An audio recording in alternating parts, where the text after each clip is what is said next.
Raider Nation, what's going on? You're watching the Raiders Report. Coming up here, we're going to be looking at the latest news and rumors going on around the silver and black. We're going to be talking about Denzel Perryman, Darren Waller. Who's going to be the first one out of those guys to get a contract extension? What about Clelin Ferrell? He's been linked again into more trade rumors. And then at the end of the show, Lester Cotton, he's going to be a starting player for the Raiders. I'll tell you all that coming up here on the show. The first story, Denzel Perryman. Is this guy getting a contract extension? I'll tell you what, there's not many people where if I saw him in a dark alley, I would run the completely other way. And Denzel Perryman is one of those dudes. So is he getting a contract extension? Hell yeah, man. For just win, babies. Believe it, baby. This one is from Jeremy Fowler, who's reporting that the Raiders are discussing a contract extension with one of their best interior linebackers on the team, the run stopper. The biggest concern I had this offseason around Denzel was how is he going to adapt in Patrick Graham's defense? Because a lot of the early stories out there were Perryman struggles in coverage, which he did last season, and in Graham's defense, you need to be able to be a coverage linebacker, which I was worried about. Sounds like he's doing pretty okay, man. It sounds like he continues to rock that beanie, whether it's 110 degrees outside, he's having a good time. But I was also told that him and Max Crosby are the two leaders, that you could see Perryman wear the green dot on the back of his helmet, which means he's going to be the quarterback. He does have a $3.04 million cap hit this season. If the Raiders were to cut him, which not going to happen, you save the entire contract. What's interesting is this. The numbers when you look at Perryman, when you see 154 tackles, people are like, wow, he's going to get a big-time payday, which I would answer, well, maybe not, because tackles are good. I will also say sometimes tackles can be the most overrated statistic in all of football, and I'll get into some of the reasons behind that. But when you look at his PFF grades from last year, 61.9 overall, run defense grade of 68.0, a pass rushing grade of 77.8, the coverage grade of 57.0.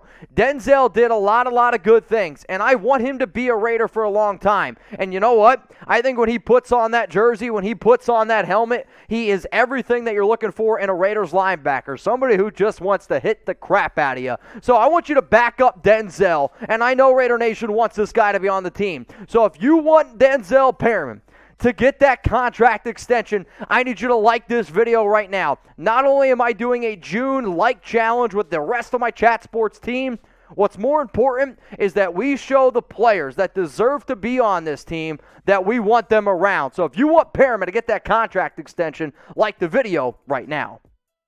So I'm obviously going to be liking the video. However, I'm going to say this. I'm not going to go break the bank for Perryman. And the reason is the way I look at linebackers is very similar to the same way I look at running backs. And they are the positions on offense and defense that I think are the most easily replaceable. Not that Perryman's not a hell of a guy. He is. So I also think this. Perryman was the perfect linebacker in Gus Bradley's system. There was a reason Gus went out and traded for Perryman at the beginning of offseason. Every single year Perryman's had his best year, it's been in a Gus Bradley system. Bradley now is over with the Indianapolis Colts, and now you have Denzel. I'm not sitting here saying he's going to go to having a 48, 68 tackle year, but he's not going to have 154, not in Patrick Graham's system. Also the reason why he had so many tackles. When you don't blitz, especially with your linebackers, and you bring four front, you're relying on your linebackers to get more tackles, which is exactly what Denzel did. So if you were to ask me, okay, Mitch, if you don't think he's going to put up that type of money, but you want him to get an extension, what type of extension is he going to get? Glad you asked. I see him getting a 2-year worth $11 million, which is about $5.5 million on average, $5 million guaranteed. The reason I'm going to go with this route here, he's 30 years old. I believe the fact that the Raiders gave Hunter Renfrow a 2-year contract extension means that Perryman is more than likely also going to go this route. Also, when you look at some other contracts like Jordan Hicks is a good one to look at. They gave him 2 years, $10 million in total, which the fact that Perryman has 1 year left on his deal and his cap hit is about $3 million. That puts Perryman on the Raiders for the next 3 years at $14 million, which is an average of $4.6 million, which is $6.3 in guaranteed money. But you know what? I want to hear from all of y'all. Why for yes and for no.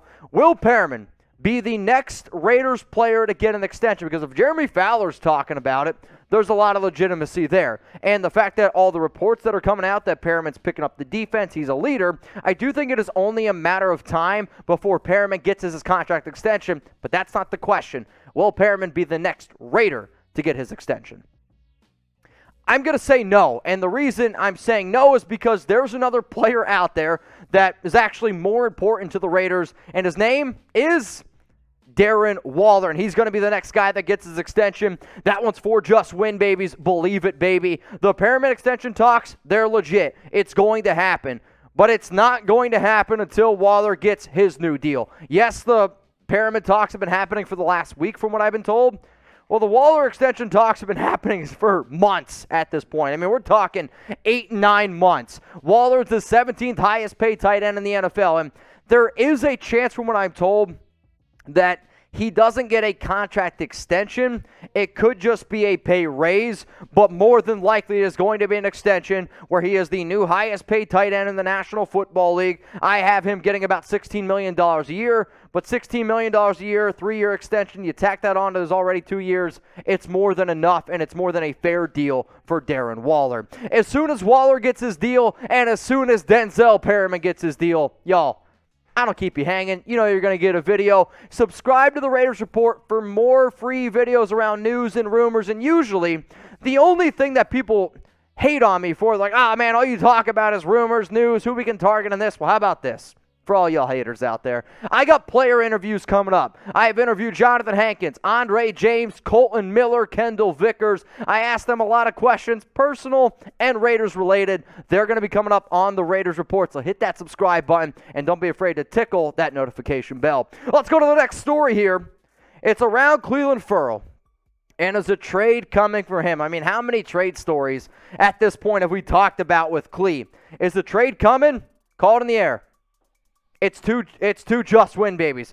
People are talking. The fact that people are talking about it, this is the prime example of where there is smoke, there is fire. I don't know if the fire is going to ignite, but I do know this. This weekend, I talked to a few players, and they said, yes, they have also heard the Clelin Ferrell trade rumors. I can't tell you which players told me that, but Bleacher Report released an article saying that the NFL players who should be on the trade block in 2022, Ferrell was one of the 8 players that was listed, and I like when articles do this. The Cleveland Browns were mentioned as the team that made the most sense to go out and trade for Ferrell. The reasons? Well, here's what Bleacher Report had to say. Teams with playoff aspirations don't usually trade away pass rushing depth, but the Raiders should see what they can get for disappointing 2019 first-round pick Clelin Ferrell. Las Vegas declined the Clemson Products 5th-year option this offseason and may lose him for nothing next offseason anyway. As things stand, Ferrell will have an opportunity to revitalize his career in Patrick Graham's 3-4 scheme, but a change of scenery may be even better for the 25-year-old. The Cleveland Browns are a team that could provide it. Ferrell could serve as a nice reclamation project in Cleveland, while the Raiders could get some future draft capital out of the deal. His $10 million cap hit is noteworthy, but the Browns have more cap space than any team in the NFL right now. So when I hear all of that, I'm like, okay, I get that we've talked about a ton, and I mean a ton of Clelin Ferrell trade rumors, and they're all essentially the same. We know that it makes sense. We know that it could happen, but is it going to happen? I don't have a 100% answer on that. So what I figured I would do is this.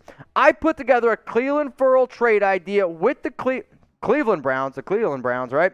And you're going to be able to see that in just a second. But first, seriously, y'all, please go give us a follow over on Locals right now.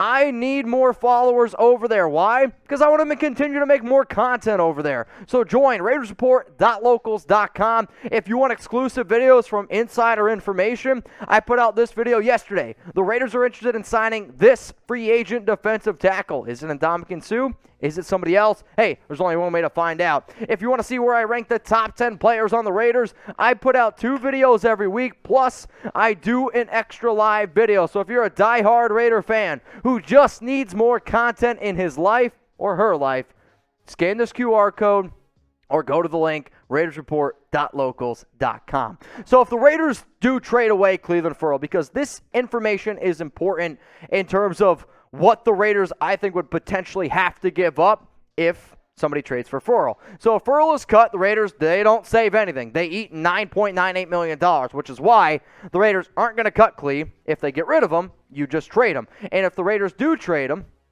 you save $4.77 million, and you only have to eat $5.21 million. Yes, you still got to eat some dead money, but you know what? If I can save $4.77 and I can invest that into one of the top free agents out there, you know what? I would do it. And Bleacher Report was right in terms of if you don't trade him, you might not get anything for him. So my trade idea is this. And I talked to our Cleveland Browns report host here, Matthew Peterson. I was like, all right, Petey, give me somebody on the Browns trade block. And he goes, Sion Takitaki. I go, all right. So I studied Takitaki a little bit, watched some tape on him, good coverage linebacker. And him and Jayon Brown, they could battle it out for being a solid coverage linebacker. And I don't really think having a bad coverage LB and this NFL world that we live in is necessarily a bad thing. He's better than Micah Kiser as far as I'm concerned. He's also better than Young. So you go out, you get somebody who's probably your fourth linebacker on your roster. That adds some versatility to me. So the Raiders received Takitaki and a 6th-round pick. The Browns received Clelin Ferrell and a 5th-round pick. If you're like, wait a minute, why are we giving up, I guess, an extra pick? It's because Cleveland's taking on the extra money from Cleveland. So who wins the trade, y'all? If you haven't, please take a screenshot of this, post it on Twitter, post it on Instagram. Just make sure you tag Chat Sports. Make sure you tag me as well. That way I see it on my Instagram story. More than happy to share it. If you think the Raiders win this trade, type LV. If you're like, you know what, man, I don't like it, you can go and type CLE. Coming up next here on the Raiders Report, we got some shocking, and I'm talking like, I saw this out there, and I was like, wow, this is going to get some people riled up. Shocking Raiders offensive line rumors. And the offensive line already is a very interesting topic because of how much it struggled last season. We know Colton Miller was going to be the left tackle. Besides that, there's a lot of shrug emojis going around.